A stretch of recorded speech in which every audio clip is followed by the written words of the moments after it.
"You really think she knows ballet?" One of the girls giggled, loud enough for the janitor to hear. The others snickered, arms folded, smirking toward the woman in the blue uniform mopping near the bar. Her name was Clara, but to them she was just the cleaning lady. Invisible, irrelevant. Until today. It started with a dare.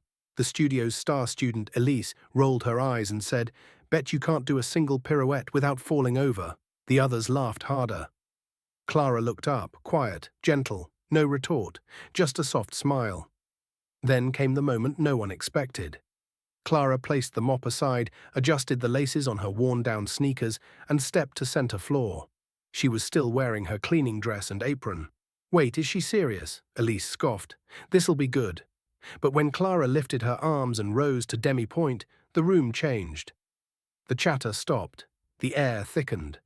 Her body moved with the grace of rain on glass. Deliberate, fluid, poetic.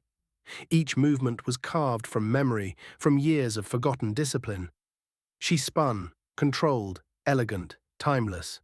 Her arms reached through the silence like wings, and for the first time, the mocking girls had nothing to say. Clara finished in a perfect arabesque, holding still like a sculpture carved from reverence.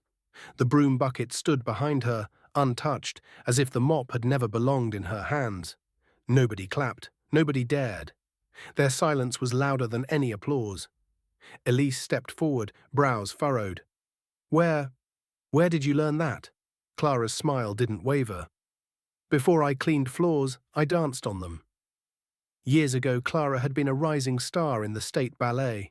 Young, gifted, hungry. She had trained with masters, performed in theaters lit by chandeliers. But dreams are fragile things, and one wrong lift with an unsteady partner left her with a fractured spine and shattered aspirations. Doctors told her she might not walk without pain again. Dancing was out of the question. The academy let her go. The company replaced her. Even her family stepped back, unsure how to handle her quiet devastation. So she worked, cleaned, hid her pain in the rhythm of her mopping, in the silent practice of pliés done alone after hours. And every now and then, when no one watched, she danced, because some flames don't go out, even if no one sees them burning. Back in the studio, the girls stood still, eyes cast downward, their laughter curdled into shame. Elise swallowed hard. I didn't know. We didn't know." Clara didn't need an apology. Her dance had said enough. "You see me as just the janitor," she said gently. "But everyone carries a story. Sometimes it's more graceful than you imagine." The studio director, who had walked in during the performance and watched silently from the doorway, finally spoke. "Miss Clara, would you consider teaching?" The question hung like a gift in the air. Clara blinked. "Teaching? You've kept something sacred alive. And these girls, they need to see that technique means nothing without heart." Tears welled up in the eyes of the youngest dancer. "I'm sorry we mocked you," she whispered. Clara walked over, took the girl's hand and placed it gently over her own heart. "Then learn from me. Not just how to move, but how to mean it." The weeks that followed transformed the studio.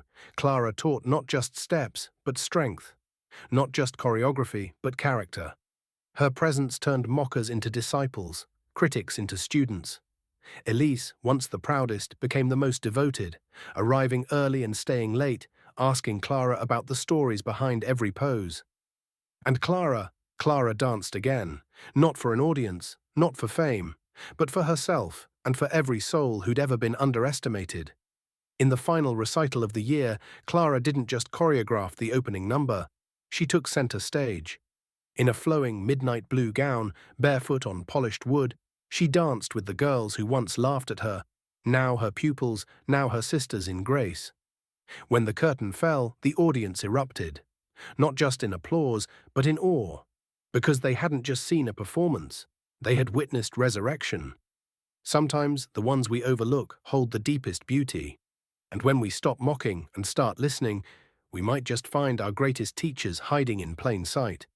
Before we end this story, let us know in the comment, where are you watching from? If this story touched you, subscribe to the channel and hit that like button and drop a karma in the comments below.